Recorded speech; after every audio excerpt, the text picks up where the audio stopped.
مولا حضرت قاسم کی مہندی قرآن سے ثابت کیجئے۔ پہلے آپ یہ ثابت کریں کہ جب واقعہ کربلا ہوا ہے قرآن نازل ہو رہا تھا؟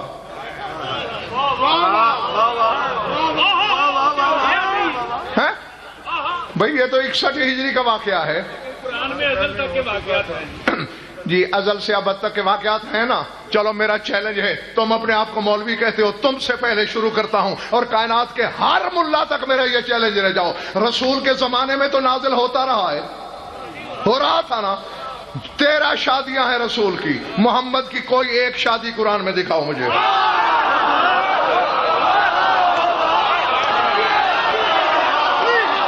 بولو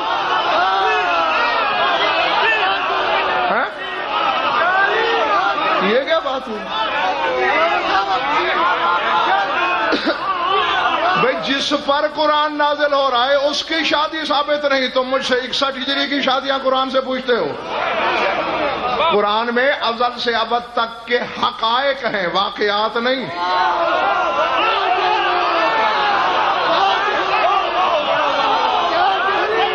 ہاں، کیونکہ اگر واقعات قرآن میں آ جاتے تو ایسی لاکھوں کتابیں بن جاتی۔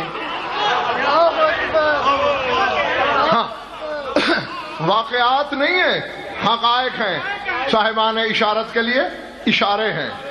آپ سمجھ میں آ گئی میری بات؟ جی۔ اور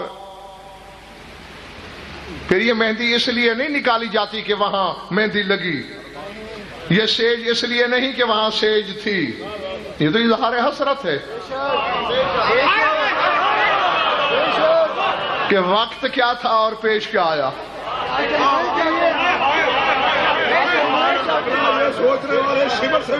ہاں جی۔ اور پھر دیکھنا، دیکھو، اور پھر شہید زیدی میں ایک کلیہ بتا دوں، رہ گیا کہ اگر جواز اور عدم جواز کے چکر میں پڑے ہوئے ہو تو سرکار صادق کی ایک حدیث ہے، ایک بندے نے پوچھا کہ شیخ صدوق نے اسے ملا یاز الفقیہ میں لکھا ہے، فارسی کے قنوت کی بات ہوئی ہے کہ کیا فارسی میں قنوت پڑھا جا سکتا ہے؟ تو شیخ صدوق کہتے ہیں کہ شیخ ابن الولید فلاں حدیث کی روح سے جائز سمجھتے تھے کہ فارسی میں قنوت ہو سکتا ہے۔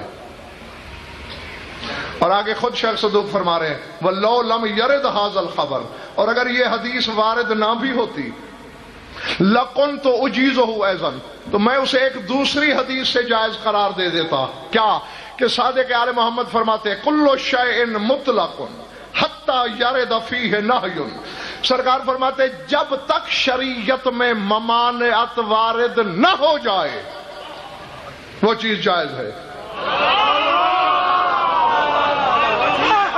چونکہ رسول کے بعد اور کوئی آنا نہیں تھا، اس کا حلال قیامت تک حلال، اس کا حرام قیامت کا حرام، تو محمد مصطفیٰ پر واجب تھا کہ یہ چیز حرام ہے، یہ نہ کرنا۔ تو پہلے ممانت تم دکھا دو جو سیج ہم بناتے ہیں کہ رسول روک گیا ہو، سیج نہ بنانا بدعت ہے۔ اسی طرح رسول کا قول دکھا دو، نماز میں علی کا نام نہ لینا باطل ہے۔